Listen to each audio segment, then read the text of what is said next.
Well, gang, there it is. That is everything I brought home from my local comic book store the first week of November 2020. So, what did I buy? Why did I buy it? Why is your favorite comic book not here? Well, for the answers to that, you'll just have to stick around to find out.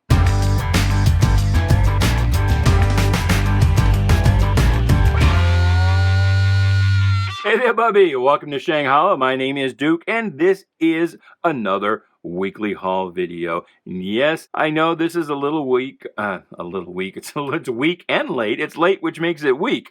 This is the haul for November 4th, and that's a couple of weeks ago. But hey, if you like this video, please do hit the thumbs up, share, subscribe, do all of those things. Help this channel to grow. If I ever get to the point where I'm monetized and making a little bit of my income from doing this kind of thing, then hey, I will make it more of a priority. But until then, because I am like the magician in Frosty the Snowman, busy.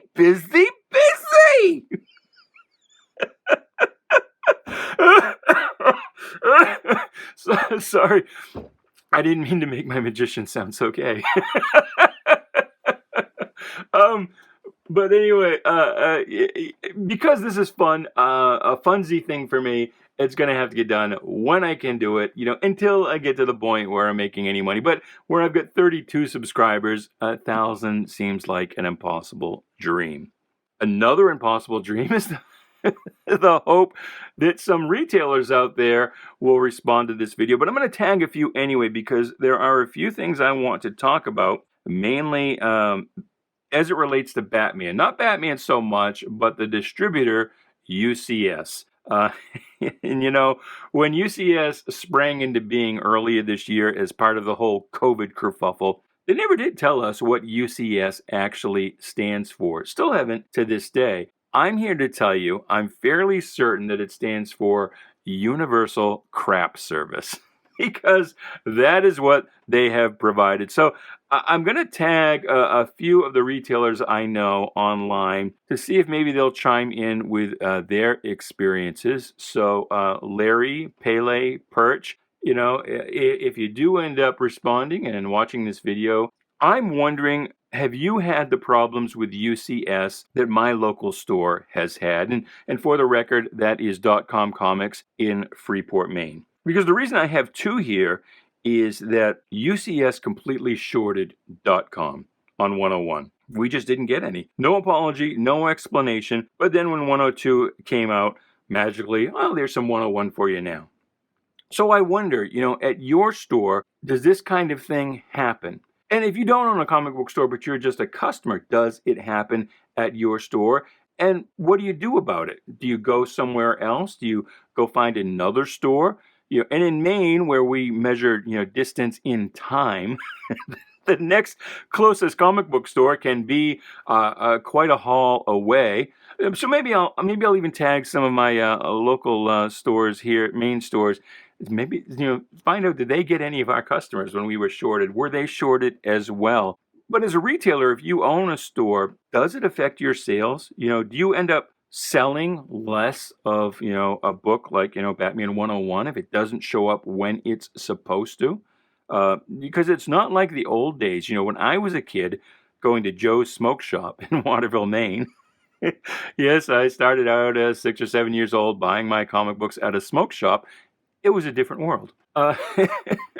But, the books arrived when they arrived, and it was just magic, and, that's all there was to it. But in today's world, comic book fans know what is supposed to come out every week. And so if Batman 101 came out, and if their local shop didn't get a copy, they know it. And so what do? Do they go somewhere else? Do they go online? Again, does it affect sales in your shop when it finally comes out, even if it's just 2 weeks later? Does some of those sales just kind of melt away? Now, to some degree, discussion of UCS is a moot point, because DC Comics has moved away from UCS. UCS now claims it was their idea, that they actually decided they didn't want to distribute DC Comics anymore. And DC, in its press release just said, yeah, we're not dealing with UCS anymore. We wish them the best of luck in all their future endeavors. So, was UCS kind of invited to turn in its resignation? I don't know. So, again, if you had a store, did you have any problems getting your account created through UCS? Did you have any problems with distribution? Have you had problems with shipping and getting damaged books and getting shorted? Are you at all sad that now DC and UCS have parted ways? But I also have, because again, that's largely moot, I have a question for you about the future if you have a local comic book store, because when UCS announced it was no longer going to distribute DC Comics, Midtown said UCS isn't going away. It's still going to distribute stuff, but hasn't said what. And sort of the rumor out there is that it's going to get into the back issue business. And the interesting thing is that Steve Geppi of Diamond Comics Distribution, right after DC dropped them, Geppi was on a channel, the Dan Shaheen show, saying that one thing he'd like to do is get into back issues. He'd like to start distributing back issues. And it just seems weird that Geppi and UCS seem to be having the same idea at the same time. I half wonder, was there any conversation there? Maybe is that why DC might have told UCS to go pound sand, because it was going to do something with Geppi? That's pure speculation on my part. But apparently, again, the idea, Geppi has hatched this idea. UCS, the rumor is they're moving in the same direction. They're going to deal in back issues so that if you own a comic book store, somebody comes in and asks for, I don't know, random issue, Fantastic Four 246. You'll be like, no, I don't have it, but I can get it for you in a week. And you'll order it from UCS. It seems to be that's what they're going to do. And what I want to know is, if you own a comic book store, is that a model that would work for you? Because I can't imagine how that would work or why that would work. But if you've got a store, would you like the idea of not having to deal in buying back issues? Would you appreciate not having to buy and sort through collections and ending up with some stuff that's never going to sell? Would you like to be able to just turn to this distributor of older material and just order? Somebody comes in and wants a Fantastic Four 247, great, bang, boom, here it is a week later. But I have to believe that that's still going to create a cost, that the back issue through you, if you order it from UCS, is going to be more than it would be if they went directly to Midtown. So I don't know. I'm curious to know, if you own a shop, what do you think of this idea?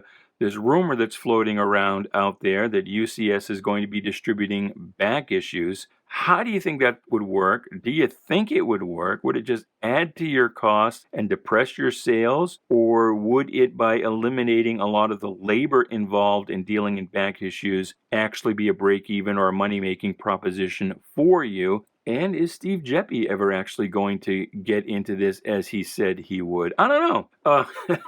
So I guess, for those of you who tuned in for just the weekly haul part of this video, that was probably kind of a big old drive into the weeds, out into the willy wax, as we would say here in Maine, that you don't care about. There's probably nobody still watching at this point, so let's just move on for the few of you that are still here. Also on my haul this week, Batman The Adventures Continue, number 6. This is going to be a limited series. I didn't know this was actually being published online as a digital first, but I was looking at the DC Universe app recently, and okay, there's another tangent. Are you going to subscribe to the new DC Universe Infinite app? I don't know. I'm subscribed right now to DC Universe. I don't know if I'm going to subscribe when it goes quote unquote infinite, when I lose all of the video content and it's just comic books. And my trepidation is partly the value to me is not new digital comics. I don't care about digital comics for new stuff. I appreciate it for the archival stuff, to be able to read the books I would not otherwise be able to afford, because these days, if you can't get the original issue, it seems like the only way they're reprinting them is in these $120 omnibuses. Well, screw that as well. But the DC Universe app is woefully inadequate in that regard. Flash Comics, All American Comics each have just one issue each. Adventure Comics has like 91 out of 500 plus, and not all of the classic Legion of Superheroes run, which seems crazy to me because DC has reprinted that stuff in multiple formats in prior years. And so it should be readily available that they could just pop it up online. But digital comics, as far as new comics, I feel much as Stan Lee always said, comic books are like boobs. They look great on a computer screen, but I'd really rather hold them in my hands. So to judge by the PR that's coming out, the promotional material, this new Universe app is going to have more comics, but it's going to be more new comics. Well, new comics aren't really what I care about. I prefer physical. And like I said, digital to me, the value is in the archival material, either the stuff I don't have and couldn't afford to get, or the stuff that I might have, but I really don't want to dig through all my books to find that, to reread it, or to just research something. Maybe the copy I have, if it's old enough, is in kind of delicate condition. So I don't know. What do you think about the DC Universe app? So there's two big questions: UCS and the DC Universe app. Third big question: what do you think of this book? And I ask you because normally when I do one of these haul videos, I haven't had a chance to read the books yet, so I'm just telling you what I bought and why I bought it. I'm not really giving you reviews. But I read this book right away because Wes, on his channel, Thinking Critical, he and Pele, whose social media name is just Pele, they did a review of this book and they absolutely eviscerated it. They hung it on a cross, so to speak. And so I rushed right home to read this book, and I got to tell you, I was just kind of meh. I'm going to do a full review of this book, and I'll pop up here on the channel my scoring matrix. You can see that the way I review a book is completely anal retentive, hardcore fanboy nerd. You will see there the editing score 3.5. I swear to you that when I did that, I didn't know that the book is actually edited by Mark Waid. If I had known that, I probably would have given it a 1.5. But anyway, I rushed right home to read this book, and I got nothing out of it. I couldn't work up anywhere near the emotion that Pele and Wes had for this book. To me, this was really an example of how comic books today are written for television and movies. Nobody knows how to write a comic book anymore as a comic book. If you go back to the dawn of the industry, people who worked in comic books, they were really just slumming until they could get a job on a newspaper comic strip. These days, creators are slumming just until they can get a movie or a television deal. And this issue feels like that times 10. Like, if this was a television script, this whole issue would be the 3-minute cold open before the opening credits. And I read just about as quick. So, like I said, I'm going to do a full review of this, but I just couldn't work up any emotion over it. It wasn't good. It wasn't bad. It was just nothing. So I've already pre-ordered on my pull list up to like issue 3, and I'm probably the next pre-order that I do, I'm gonna drop it. So what did you think of Crossover? Whatever you think, I think you should subscribe to the Thinking Critical channel with Wes. All right, Firepower. Now this is issue 5, and I'm way behind on my reading. I haven't even read issue 1 yet. I do need to catch up. This is a book, though, that I bought just because of Chris Samnee, not Robert Kirkman. I haven't really loved everything Kirkman has done, even The Walking Dead. I will admit to you that Walking Dead really, really floated under my radar. I didn't know it was a thing until the TV show came out, and my initial reaction was kind of like Men in Black. I was like, that was a comic book? But I just took no notice of it when it first appeared on stands, The Walking Dead. Tried it afterwards, and I was like, yeah, okay, I guess, I haven't really liked anything else of Kirkman's all that much. And so this book I got really just because of the Chris Samnee art. Once I get around to reading this, we'll find out if that was a goodbye or not. It could be goodbye to the series on my pull list. The Goddamn, The Virgin Brides, this is issue 4. Much like Firepower, I'm behind. I haven't read the first issue yet. I did get them just because of Jason Aaron. And for that reason alone, the problem with Image Comics is that there's no branding. There's really no way to tell what any book is actually about, really, other than a solicitation copy. And in some cases, like with Crossover, some folks online, in addition to Wes and Pele, who both said this, felt like they got a bait and switch, like this wasn't what they were promised. Well, and I said this when I did a pull list video of everything that I was going to order for November. I said at the time, and you can go back and watch that video. I said, this solicitation tells me nothing. I've got no idea what this book is about. And that's kind of the case with The Virgin Brides here. I had no idea what this book was going to be about. I just bought it solely on the faith of Jason Aaron. And that's really a problem. Image seems to think that just by slapping the Image logo on the book, that's all the marketing and promotion it needs. And in my prediction video, just like I predicted that UCS was going to get kicked to the curb, I had also predicted that over the coming year, as DC and Marvel cut back and tighten control over their books creatively, that there's going to be an exodus of creators to Image Comic. Name creators like Jason Aaron, and Image is going to explode. But I think because there's really no way to tell from the way Image markets the books what any particular book is really about, to know what you're going to get, I think a lot of people are going to feel burned on what they end up getting, and they'll drop a lot of books, and a lot of books just won't cut it. And I think, like I said in that prediction video, I think Image is going to skyrocket right up in terms of the number of books it publishes, and then crash right back down to earth. We'll see if that happens over the next year. But I think Image needs to maybe imprints or something, some way of having a better idea what any particular book is about. And it can be as simple as this book here, Happy Hour #1 from Ahoy Comics. This only had just like a paragraph of solicitation copy, but it told me what the book was about. This is a book where it's an alternate universe where, life, liberty, and the pursuit of happiness is not optional. There is an absolute guarantee you will be happy. Now, this is by Peter Milligan, and I was kind of afraid. I almost didn't order this because I was afraid it was going to be kind of a woke nightmare, that this would be some allegory for the Trump administration. And it's funny, when Trump first took office, sales of 1984 took off. Like, everyone thought that, oh no, here we are, we're in the Orwellian world.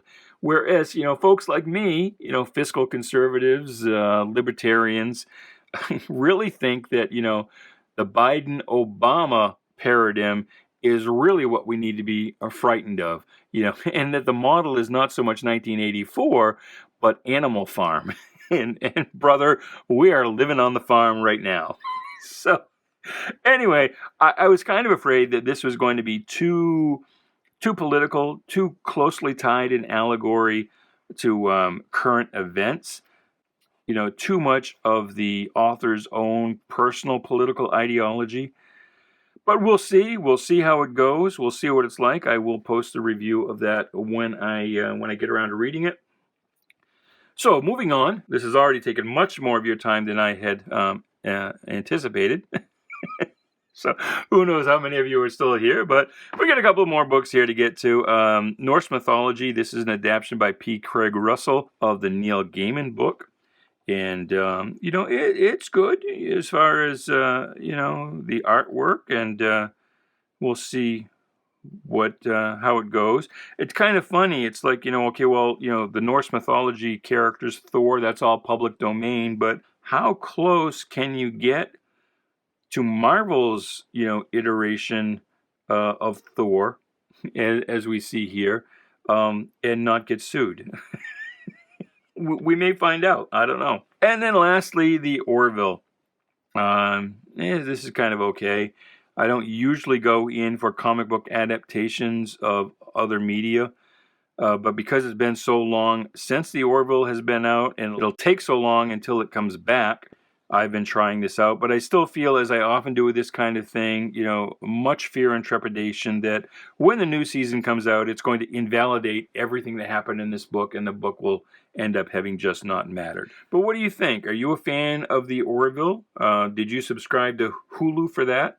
See, that's another thing. I will never see probably the third season of the Orville if and when it comes out, just because I'm not going to subscribe to Hulu just to get that. I've got too many streaming services already as it is. It's kind of like, if back in the day, Magnavox, Zenith, all of these companies that made televisions were like, hey, let's make televisions that only play our own content. And all of the networks, CBS, NBC, DuPont, were like, hey, let's start producing TVs that only play our content. So the streaming wars, I've got too many apps as it is. I canceled the CBS All Access app because Star Trek Discovery, effectively the only reason I bought it, was so bad. So I've never seen Star Trek Discovery Season 2, or are we on 3 now? Never saw Picard. The reviews just weren't good enough that I was going to buy the app again. I dropped Disney Plus after I watched the first season of The Mandalorian because everything that was on there I had pretty much already seen. I mean, some of it, like Bed Knobs and Broomsticks, I saw when I was 6.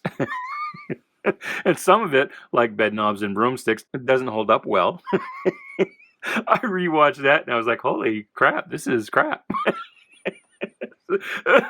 Why was my memory of this, that it was so great? But so I had decided with Disney Plus, well, I'll wait until, second season of Mandalorian comes out, plus, 2 or 3 of the Marvel shows, and then I'll sign up for a month, binge everything, and cancel it again. And I guess, when I do that, I'll get, Hulu at the same time, and I'll binge the Orville then. But in my opinion, the Orville has been doing Star Trek better than Star Trek.